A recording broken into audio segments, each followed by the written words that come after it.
What will help Apple win the video streaming war? It's official. Apple is going to reboot Spielberg's 1980s sci-fi anthology series Amazing Stories, with Spielberg himself to act as executive producer and Brian Fuller, responsible for some of TV's most acclaimed series such as Hannibal and American Gods, to act as showrunner. The Hollywood Reporter claimed in September that Amazing Stories was one of the scripted shows Apple had in development as part of its broad effort to make a more significant presence in the online video streaming space.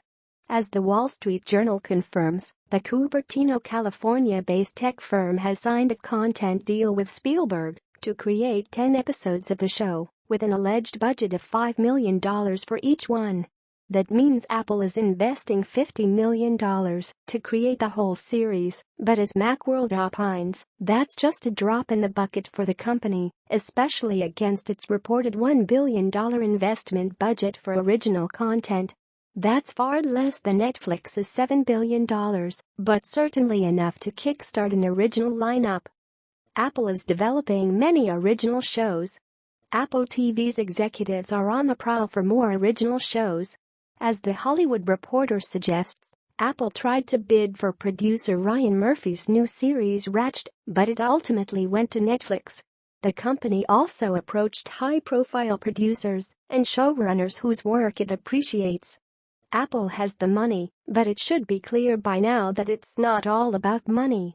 Netflix has a huge cash reserve to throw at creators to make their own content, but with that allowance comes a unique form of creative control.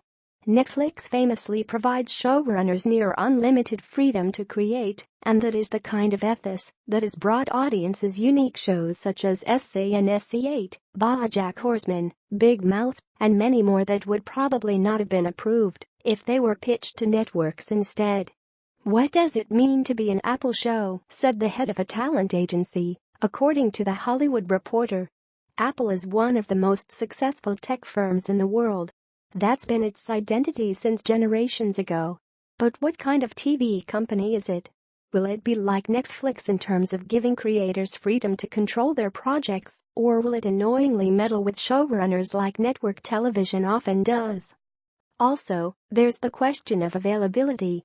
Is Apple going to prevent non-users of Apple devices from watching its programs? Will the streaming service be locked into Apple platforms? That remains to be determined, but if so, it's safe to imagine content creators won't be too pleased with such a setup. A release date for the Amazing Stories reboot remains unclear.